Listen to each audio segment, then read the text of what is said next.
Good morning, great morning, wonderful morning, spectacular morning, outstanding morning, magnificent morning, beautiful morning.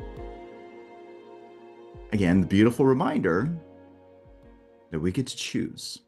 You get to choose what every single moment of your life means.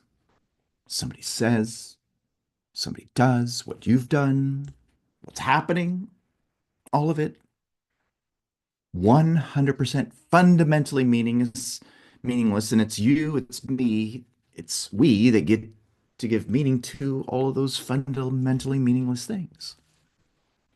Think about that power that we have to be able to choose our thoughts, to choose how we're going to think about things, and how, with that power, if used, we can lead ourselves onto whatever frequency we want.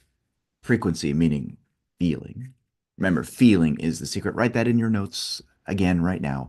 Feeling is the secret. When you control how you feel, oh my God, you control your life. But remember, the only way to control how you are feeling is to control what's happening in your mind, how you're thinking, what you believe, the habits you have. See, that's what we've been studying. That's what we're going to continue to study in these magnificent calls, of which we've been diving into the Master Key System by Charles Haanel. I see him really as the real father of modern day psychology and of self and success. Charles Haanel, and by the way, hasn't it been wonderful diving into this and tapping into it little bit by bit, learning about you? Oh my gosh, it's been amazing. So, anyways, with that being said, make sure you have your handy dandy awesome gold card with you. Wave it. Here we go. Show it. Show it. You got your gold card, right? This is important. If you don't have one of these, let us know, or just click on the link that we'll provide to you so you can order one for yourself. If you don't have one right now, you can use an index card. The point is, make one and make it important. Bob Proctor would frequently say, if you write it on a gold card, it must happen. Now, remember though, he was saying that on the assumption that you were going to fall in love with the idea, that you were going to make it important, that you're making it important, that you have this burning desire for this. Remember when we talked about that in the last session? Burning desire? Yeah, okay, fine. Napoleon Hill would say, oh, you got to have a burning desire, but okay, well, what does that mean? Well, it's very simple. Let's make it easier. You just give it attention. You fall in love with it. Make it something that you're magnificently obsessed with. See, that's what's called a burning desire. You can look at it like what Neville Goddard shares, to be loyal to the unseen reality, loyal to the image that you've written down. Yes, that's what you've got to do. That's how you've got to be.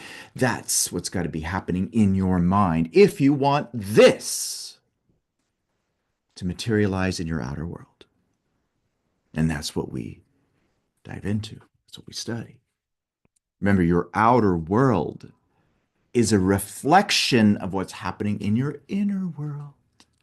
And your inner world's a world of thought. Change your thoughts, you change your life. Wow, so cool. Well, I want to make another announcement here too, by the way, another congratulations. Just to let you know, Amina also set up to dive into going to our retreat, and also Ronnie as well. Congratulations, both of you. Amazing. Oh my gosh, it's going to be such a beautiful journey in Tulum. All right, now let's dive into this, shall we? Let's go to where we are. One, two, three, boom. All right, here we go. Now, we went over this yesterday. We just went over it again in the monologue before. And this ties into locking into your beautiful, worthy ideal. Worthy ideal, something that's worthy of you, something that you don't think you're worthy of. Okay. And by the way, that's an important thing to distinguish, because many people, when they set an ideal, they set a goal, something that they're seeking, they set it based on what they think they are worthy of. You need to shut that shit down. Get away from that. That's setting a goal that's based from what you think you could do, what you know you can do. No, that's not a worthy ideal. You got to set a goal that's crazy awesome, good, that goes way beyond what you can comprehend doing. And from there, you're going to feel a tremendous amount of life.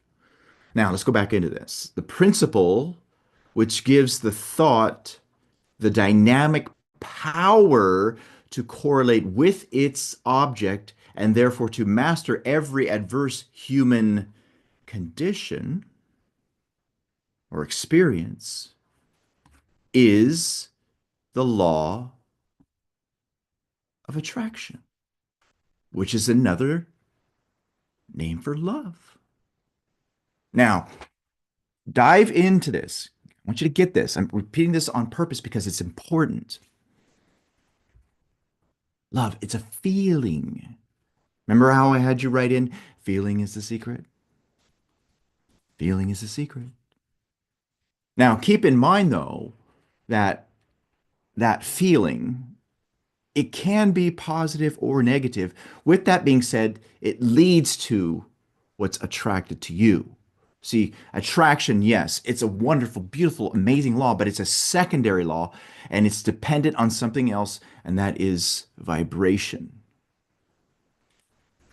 On TikTok, I had this amazing video and it was titled Study the Law of Vibration. It was incredible. Oh my gosh, it's still incredible. I actually included it in my stories.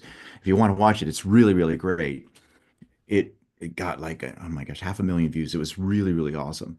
So the point is you got to shift how you're thinking so that you'll shift how you're feeling. Now, again, it's another name for love. Now, think about this for you. Hold this up, gold card. Here we go. Handy dandy gold card. Okay. You want to attract this into your life? Okay. Fall in love with it. Okay. As from the stick person, for instance, if you want to look at it in a way to organize your mind, which comes from this awesome book here, The Subconscious Code, which is another beautiful, simple read. Look how thin this is. Okay. But it's packed deep with incredible information that will change you if you use it. But here, crazy awesome stick person here, you can look at it this way. Remember, this is the conscious mind, subconscious mind, the body, and here's your senses. Now, here you have the idea, you have an image. Remember, here within the conscious part of your mind are your higher mental faculties, imagination, perception, reason, will, memory, intuition.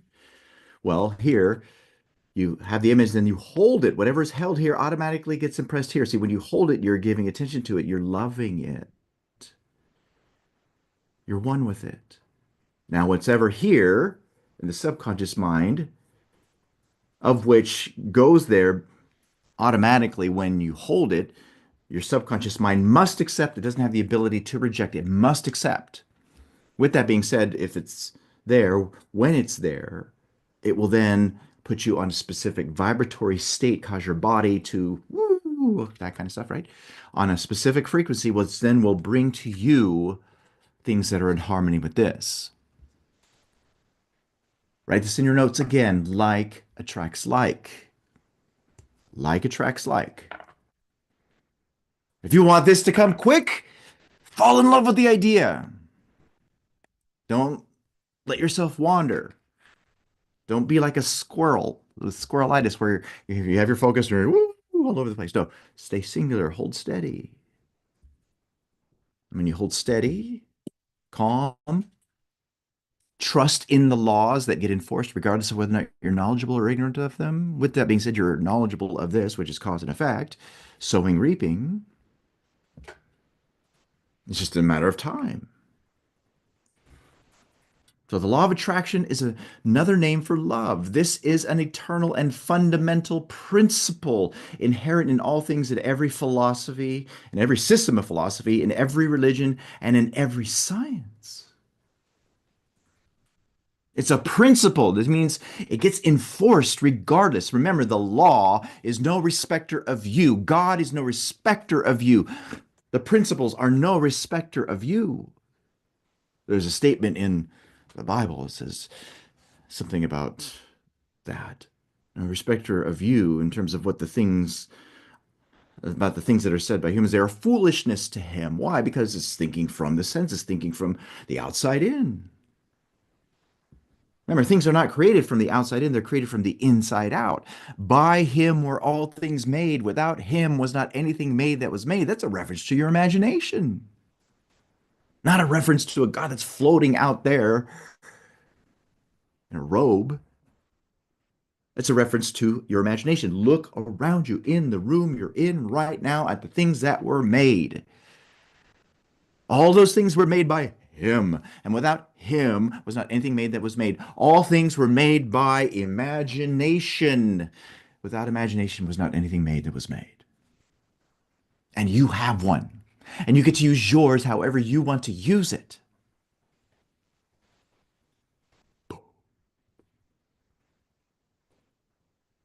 It's your imagination. Don't pollute it with ideas that are not in harmony with how you would love your life to be. If you want to be rich, stop saying that you're poor. If you want to be wealthy, stop saying you can't afford it. Stop saying those things. Instead, say, I am prosperity, is what Robert Russell shares. I am prosperity. I am prosperity. I am wealth. I am success. Same thing with happiness. Want to be happy most of the time? Stop talking about why you're so sad or why things are terrible. Oh my God. Stay away from people who are constantly complaining. Avoid them like the plague. Instead, surround yourself with visionaries, people who are on the creative plane rather than in the victim mode, of which, by the way, they don't even know they're in it. That's another one to spin you down into this rabbit hole. They don't even know they're in it. They don't even know why. Remember, all negativity is subconscious. All negativity is subconscious. None of us would ever invite into our lives the negative vibes that we have. Would you? Do you intentionally like, okay, I'm going to feel negative? No, you don't. None of us do. That's beautifully illustrated in this masterpiece. There's no such thing as self-sabotage. Gosh, such a wonderful book. So simple to read. Now, this is an eternal fundamental principle inherent in all things, in every system of philosophy, in every religion, and in every science.